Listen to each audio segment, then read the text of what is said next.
They broke your heart? Smile. They underestimated you? Walk taller. They tried to shake you? Baby, you stood still. Because power is not in screaming. Power is in silence that echoes confidence. You want to win this world? Then learn this art. Act as if nothing affects you. Even if it does, let them never know. Because queens don't flinch. They evolve. They want a reaction, don't give it to them. Because the moment you react, you give them the keys to your peace. You hand over your dignity like it's on clearance. And for what? For a temporary outburst that only confirms their power over you? No, you're not made for that. You're not here to be predictable. You're here to be powerful. See, in school, when they teased you for being too quiet or too different, what did they really want? A reaction. The minute you cried, you gave them joy. The minute you explained yourself, you gave them control. But the day you walked past them, smiled like you're wearing victory, and didn't blink, that's the day they got confused. That's the day the power shifted. Because the truth is, people don't care about you as much as they care about how you make them feel. If your sadness entertains them, they'll keep hurting you. If your silence confuses them, they'll start fearing you. That's your choice. In relationships, ever noticed how some people intentionally withdraw just to make you chase?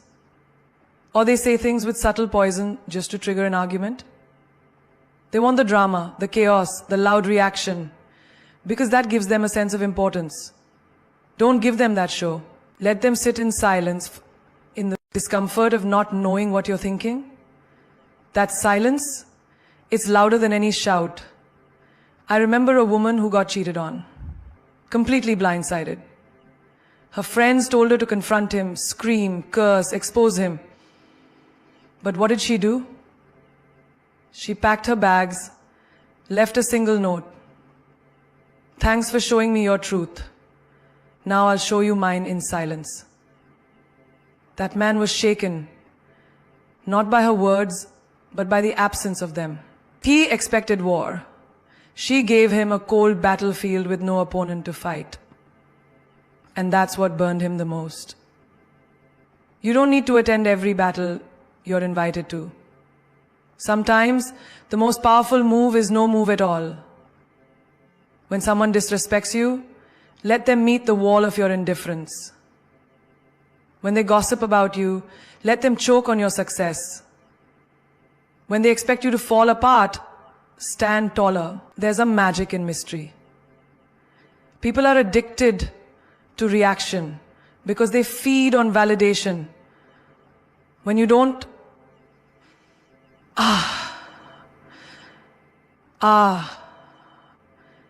Raji, your time is up.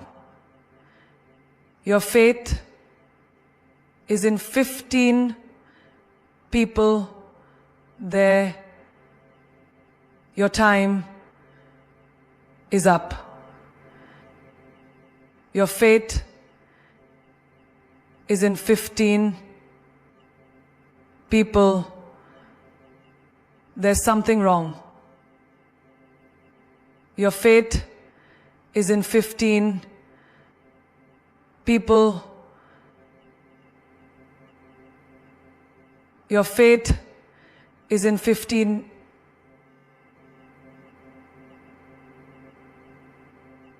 React. You starve their ego. You make them question themselves. Did I say something wrong? Did I go too far? Why didn't they fight back? You didn't fight back because you don't wrestle pigs. Because you've outgrown the need to explain your worth to people who never care to understand it. Let me tell you something real.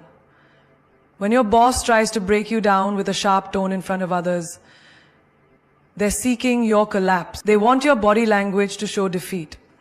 But if you breathe, pause, and respond with poise, you just reminded the room who really holds the power. Grace under pressure? That's not weakness. That's weaponry. Even in friendships, when they ghost you, ignore your messages, or play passive-aggressive games, they're hoping you'll spiral. They want that 3 a.m. text asking, what did I do wrong? They want you to beg, but when you don't, when you light your own candles, go to the movies alone, take yourself out for dinner and post it like a celebration, not revenge, that's a new era of strength. That's how you let them know they never broke you. They freed you. Because your reaction is your currency. Don't spend it on cheap moments. Let them wonder. Let them feel that void. Let them taste the flavor of being irrelevant in your peace. You don't need to win the argument. You just need to walk away like you've already won the war. Like you've already won the war. Would you like me to expand the next key point in the same style? Confidence is quiet. Insecurity is loud. Think about it. When someone walks into a room with their head held high, shoulders back, and their presence fills the space without them saying a word, that's confidence. It doesn't scream for attention. It doesn't demand to be noticed. It simply is. It's a silent power that speaks volumes. It's not about how much you say, but about how you carry yourself in moments when nobody is looking. Confidence is in your stillness. It's the way you move through life without apology, without over-explaining your worth, without needing validation from anyone. It's knowing who you are, what you stand for, and being okay with it, even if the world doesn't get it. Contrast that with insecurity. Insecurity is loud. It's the constant need to justify your actions, the desperate need for approval, the social media posts begging for likes, comments, and attention. It's the need to announce your worth because you're unsure of it. It's the voice in your head that whispers, are you good enough? What if they don't like me? What if they don't accept me?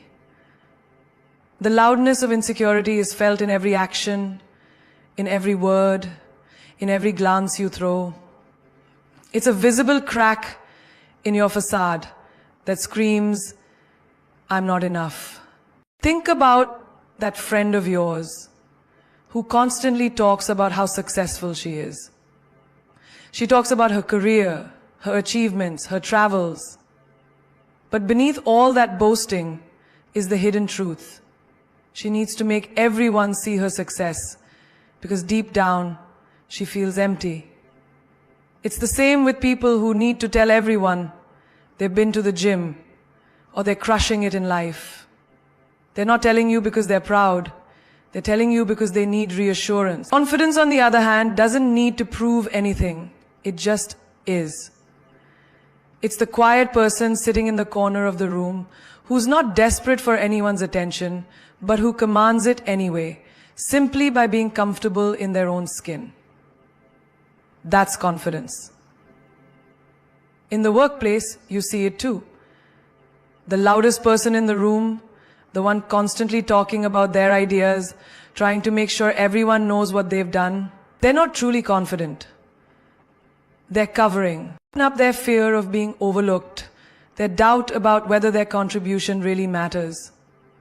The quiet achiever, they're the one whose work speaks for itself. The one who delivers results without the need for a grand announcement. They don't need to shout about their skills because their competence is loud enough on its own. The silent achiever's power is in their actions, in their results, not in how many times they boast about their success. And think about love. The insecure person is the one who constantly seeks reassurance from their partner, asking over and over again, Do you love me? Do you think I'm pretty? Are you sure?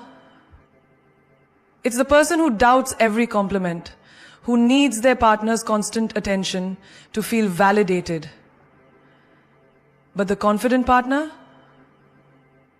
they don't ask for validation because they already know they are loved, worthy, and enough. Their presence alone creates a calm, unshakable foundation in the relationship. And that is what their partner finds magnetic. Confidence isn't demanding love. It's radiating love because you already have it from within. The loudness of insecurity is a reflection of the void we try to fill with external validation. The quietness of confidence is a reflection of inner strength. When you stop looking outside of yourself for validation, when you stop needing people's approval, you realize that your worth doesn't depend on anyone's opinion of you. The minute you stop proving yourself, that's when the world will start seeing you for who you truly are. Strong, capable, and beautiful, inside and out. So, stop feeding into the noise of insecurity. Stop letting it control your every move. The next time you feel that nagging voice inside telling you you're not enough, remember, that voice is loud because it's scared. Confidence, on the other hand, is quiet. It's still. And it knows its worth without having to shout it from the rooftops. Control what you show, not what you feel.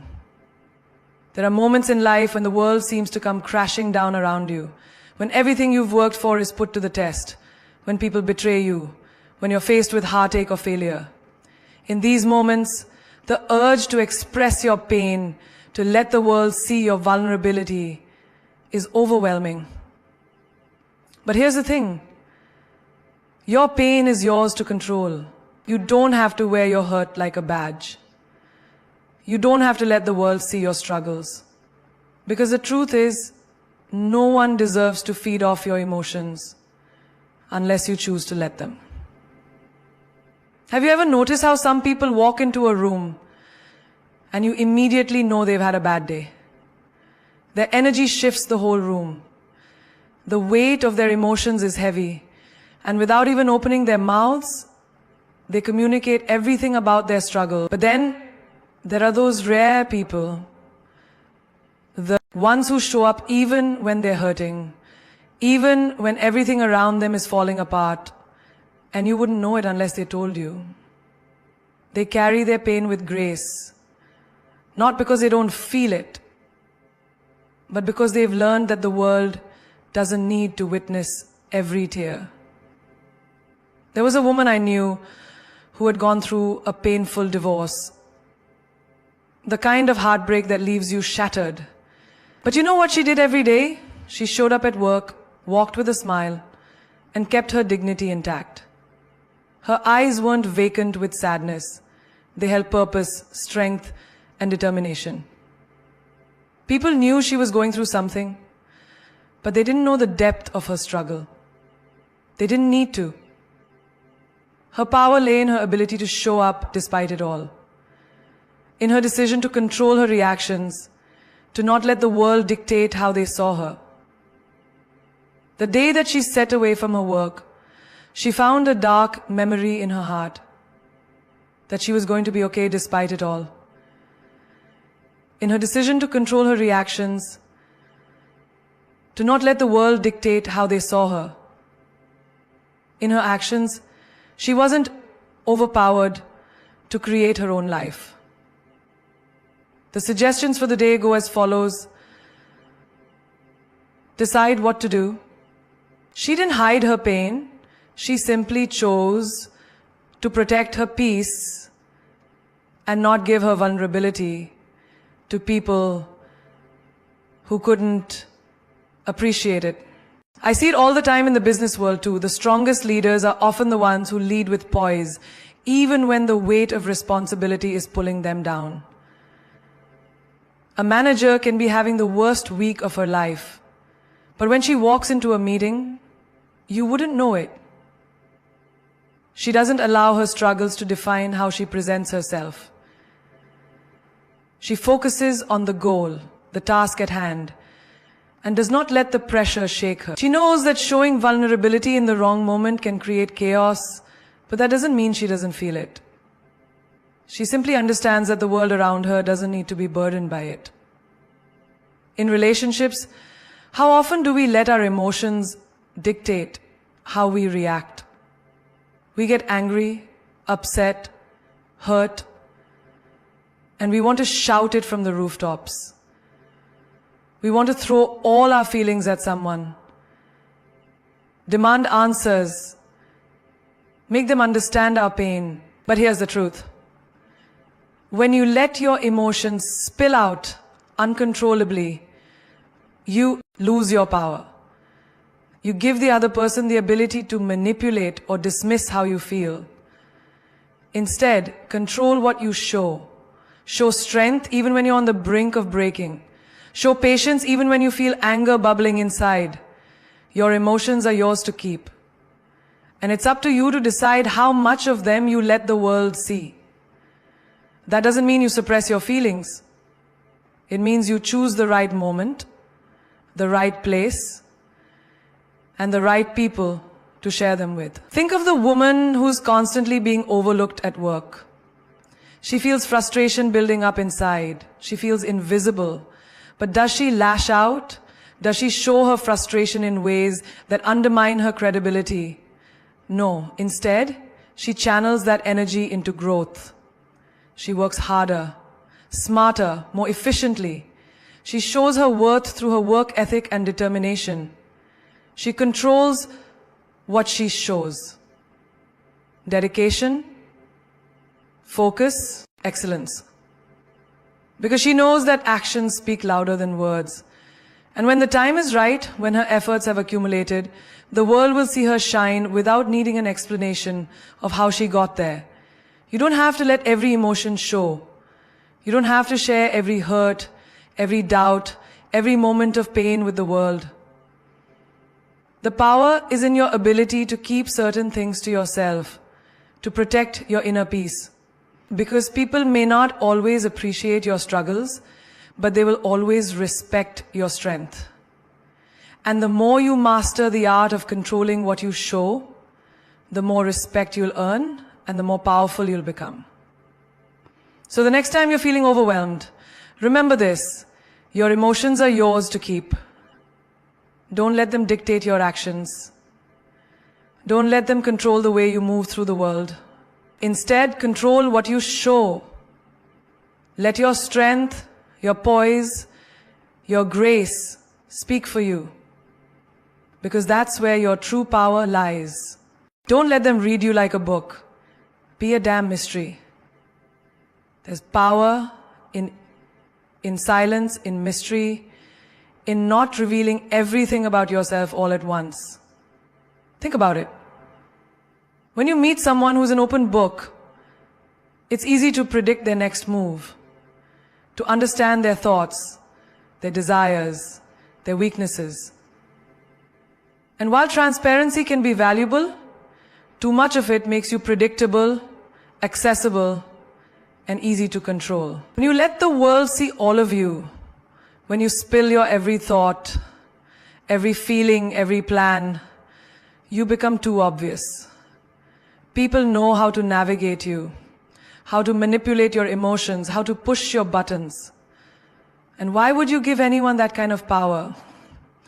But when you're a mystery, when you keep some things to yourself, when you don't hand over all of your cards, you become unpredictable, you become intriguing, you spark curiosity, you keep them wondering. You leave them asking, what's next? And that curiosity, it keeps them coming back. It makes them want to know you more. But they'll never quite be able to figure you out. You don't have to be an open book. You don't owe anyone every chapter of your life. Sometimes it's better to leave a few pages for them to guess at. In the world of dating, think about the person who wears their heart on their sleeve. The one who texts constantly, tells you every detail of their day, their feelings, their dreams. At first it might seem charming, but over time you begin to lose interest. It becomes too much. It becomes exhausting. There's nothing left to discover, no mystery to unfold. But then there's the person who holds back just a little. They don't share everything. They don't answer every text immediately. They leave you wanting more. And suddenly you find yourself wondering, what's going on in their mind? What's their next move? That is the person who keeps your attention. That is the person who becomes unforgettable. A few years ago, I knew a woman who embodied this mystery perfectly. She was intelligent, ambitious, and confident. But she never gave away too much. You could be having a conversation with her and feel like she was letting you in. But there was always something more. It wasn't that she was hiding. It was that she understood the power of withholding just enough. She never revealed her entire story, her entire game plan, her entire heart, and that made her magnetic. It made people want to get closer, to uncover more, but they never quite could. And that kept them guessing, kept them intrigued, kept them engaged. She didn't wear her emotions on her sleeve. And because of that, she was respected. In the workplace, this mystery is crucial too. Have you ever seen someone who over-explains themselves at every turn? They try so hard to justify their every decision, every choice, every action. It's exhausting to watch. It's as though they're begging for approval, begging for recognition, desperately trying to prove they're worthy. But when you remain a mystery, when you let your actions speak louder than your words, you become powerful. People don't know what you'll do next, but they do know you get things done. They can't predict how you'll approach a problem, but they know your solution will be effective. You don't need to overshare. You don't need to be an open book. You need to be the person whose presence commands respect without needing to explain yourself constantly. In life, being a mystery means you have control. It means you hold the power to choose what people know and what they don't. It means you hold the power to choose what people know and what they don't. And it means you hold the power to choose what people know and what they don't. And it means you hold the power to choose what people know and what they don't. It means you hear the word no, and then you don't let people dissect your thoughts, pick apart your intentions, or judge you based on a single moment. Instead, you leave them with something to think about, something to wonder. You remain enigmatic. And that's what draws them in. People become obsessed with trying to figure you out. And in the process, they forget to judge you. They get lost in the mystery of who you are. And that's where your true power lies. You don't need to be the loudest person in the room. You don't need to share your every thought or feeling. You don't need to tell everyone what you plan to do tomorrow, next week, or next year. Leave something to the imagination. Let your actions speak for you. Be unpredictable. Be mysterious. And most importantly, never let them read you like a book. Keep them guessing. Keep them coming back for more. And in the end, you be the one who controls the narrative. Play cool, even when you're on fire. Life has a way of throwing challenges at us, sometimes all at once, and it can feel like the world is crashing down around you. You know those moments when your heart is racing, your mind is overwhelmed, and everything inside of you wants to explode? Maybe it's that one text you got that shook your world, that conversation that left you in pieces, or that project at work that feels like it's slowly suffocating you. Everything is burning, and you can feel the fire raging within you. The urge to react, to lash out, to let the world see just how much pressure you're under is overwhelming. But here's the thing. In those moments, your calm is your power. The most powerful thing you can do when you're on fire is to remain cool. When everything around you is crumbling, when emotions are running high, that's when your grace, your poise, your composure matters the most. You see, the world will always test you. It will push you, pressure you, force you into situations where you're tempted to lose control. And let me tell you, the world wants to see how you react.